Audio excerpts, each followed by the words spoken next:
buckle up, buttercup, because we're making my famous chicken shawarma, okay? This is not your regular schmegular chicken shawarma. This is my chicken shawarma. It's magical. I've created the recipe and I tweak it over time and it just gets better and better and better. And chefs lose their mind when they try this, okay? Joseph Bardakos, he will legitimately stop what he's doing and lose his mind when he knows this has entered the room, okay? Because my chicken shawarma, I can't help it. It's just magic, okay? We gotta get our shit together, Susan. That's what we gotta get. You gotta remember not to let me burn my onions, so remind me, okay? Counting on you. We got a lot going on. We're getting this all prepped for a barbecue. We have to focus. Now, if you've never had chicken shawarma, I'm gonna tell you what it is, and then you're gonna go get the ingredients and you're gonna go make it because it's magical. It's a Middle Eastern chicken, okay? It's marinated in non-fat Greek yogurt. You don't need to measure any of this, okay? You're gonna take all these ingredients that I'm gonna give you in this recipe and you're gonna make it how you like it, okay? Anywho's, it's marinated, it's tenderized, it is so freaking packed with flavor, absolutely phenomenal. And mine's a little bit different. It's not traditional chicken shawarma. I've tweaked this recipe over the year to give me what I have now, which is a masterpiece. Susan, we got some Greek yogurt. I've got some lemon juice. You could use fresh lemon. However, I'm not, because I don't feel like it. A little bit of olive oil. Boom. There we go. Gorgina. You would use fresh garlic. I have fresh garlic, but I don't want to use it because I also have garlic confit. You're going to use a lot of garlic. Whatever kind of garlic you want, but you want to have a lot of it, okay? Because, well, garlic's good for you, okay? This is just garlic that roasted in oil, and the flavor's out of this world. Okay, so a bunch of garlic confit. We're gonna add some tomato bouillon. And listen, for all the white people that are watching this, listen, okay, I'll give you a heads up. White people are the people that are scared of seasoning. For all the white people, this is probably not the video for you. Because you're going to tell me that it's too much seasoning, and then I'm going to be tempted to say super positive and happy things to you in the comments, because that's how I respond to negativity. Anyways, tomato bouillon in here. This is not going to be too much seasoning. It's going to be perfect. It's going to be magical, and you're going to shut up. Okay? Some smoked paprikas. You can use regular paprikas if that's the only paprikas you have, but try to make it smoked. I should probably let you know that I'm doing like 30 pieces of chicken. Yeah, that's a part of it too. We have some Lebanese 7-spice. If you do not have 7-spice, you could just use allspice, okay? But this is a Lebanese blend, and it's magical. You would also use some salt, some garlic powder, some onion powder. I have adobo, same thing. Not really, but kind of, sort of, not really. Close enough. There we go. We've got some cumin. You cannot have shawarma without cumin. Good amount of cumin. This is my secret ingredient. You can only get it one place. Well, I mean, you can get it other places, but it's not going to be as magical. Turanian herbs, Lebanese za'atar, game changer, all of it. Actually, we need more than that, so I have to go get my refill. Don't forget the onions, Susan. If you don't have the za'atar, you can use some marjoram, some sumac, a little bit of extra thyme. There we go. And some sesame seeds. Okay.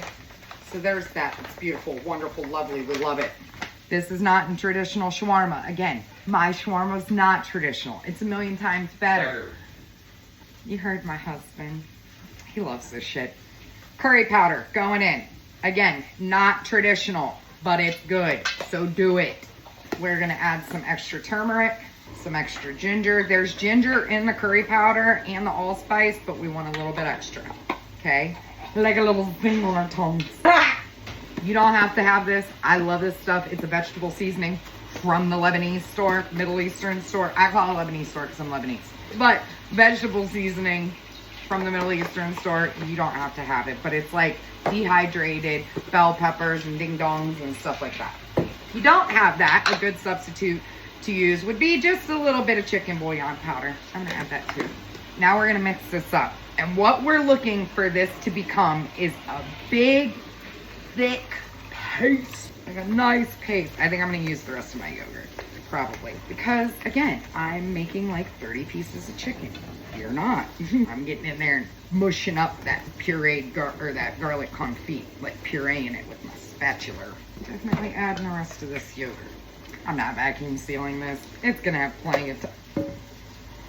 Plenty of time. Where did that even go? I felt it hit me. Is it in my hair? Yeah. Oh my God, it just splooted all over me. Did I get it off my face? Fuck. That's why we don't wear our hair down in professional kitchens. Good thing it's not a professional kitchen. So once you get your marinade all mixed up, feel free to taste it and see if there's anything you would like to add. You want this to be very acidic, spicy, not like spicy like heat, but like lots of spices, acidic, spicy, tangy, salty, all of it. I'm gonna taste it and make sure I'm Gucci. We need a little bit more olive oil. It's a little too tangy on the bite, so olive oil will help that adjust. And then we're Gucci. I am gonna add just a little bit of honey and then mix it up and we should be perfect. Okay, give it another taste. 1, 2, 3, go. Fuck yeah. And normally I would add Kashmiri chili powder to this as well, but we have some people coming that aren't huge on spice, so the curry powder is already spicy enough. I don't wanna burn faces off, so we're gonna skip the Kashmiri, okay? But it's fire, it's extra hot too, so it's like, meh. Okay, look, I'm just adding a little bit. I can't do it without any in there. I'm just gonna add a little bit. Last time I had a little bit and Jess said it wasn't too spicy, so just that much. 30 pieces of chicken, that's not bad. A little bit more. My husband said a little bit No, more. no. We'll add black pepper too, how about that? That'll just round out the spice. Just a little bit more black pepper. It's not much. But it's a little tiny bit. I know for a fact the last batch of shawarma I made for family dinner was much spicier than this, so we're Gucci. And then I've got a whole bunch of chicken thighs here, whole bunch. We're gonna drop those in and we're gonna make sure that this marinade gets rubbed over every single piece of meat, okay? And this is the part where you have to truly put a lot of love into it, okay? This is what makes a difference on flavor. So I open up every single thigh. Oh, and you also want to use thighs with this. You could use chicken bubbies, but thighs are always better because you're gonna grill it on like a high heat to develop char, and chicken bubbies can dry out pretty quick, okay? I mean, legit, rub your meat. Make sure that it's coated well. So I'm taking it just like this. I don't want to waste a whole bunch of Ziploc bags, but I will record a video, or I will have someone record me grilling this so you can see, because there is a little bit of technique to it to make sure you get the right texture and, you know, characteristics of shawarma. Okay, I gotta go now. I hope you have a wonderful day. I'll see you at the end of this video. Listen, I know I said I was gonna film it at the barbecue, but then I realized I'm not gonna remember that. So I'm gonna show you how to cook it now, okay? We're gonna get a griddle. It's on 375, preheated. You need this surface to be hot for shawarma, okay? Don't be putting this in a lukewarm pan, period. You'll ruin it. I'm gonna get a little bit of a spritz of oil. I've been up since 4 o'clock this morning and I have not eaten. It is almost 1 o'clock and I'm like shaking. So that's why I'm not waiting until the barbecue, because we're not leaving for another 45 minutes. 1 piece of shawarma going on the hot grill. And we're gonna put it down and we're not gonna touch it for a few minutes, at least like 5 minutes.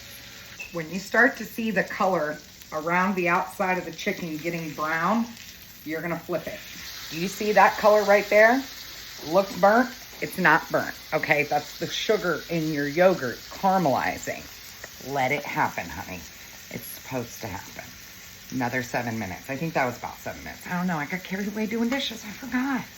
And after about 7 minutes, we're Gucci goo. Our shawarma is done.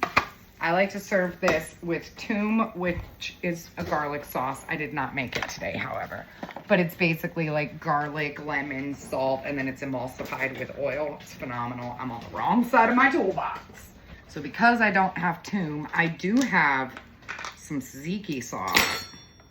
We're gonna use that to dip our shawarma in. I feel like you definitely, oh, perfect cook on that. Definitely need to go make this shawarma, because people go nuts over my chicken shawarma. There's a reason, okay? Here's your bite. 1, 2, 3, go. So phenomenal. Absolutely nothing hits like this. You can make this, you can serve it over rice, do like a little rice bowl. You put it in some pita with some cucumbers, some tomatoes, some lettuce, and yogurt. make a little wrap. Absolutely perfect. This makes my heart so happy. You'll understand once you go make it. Life changing. Okay, love you, bye.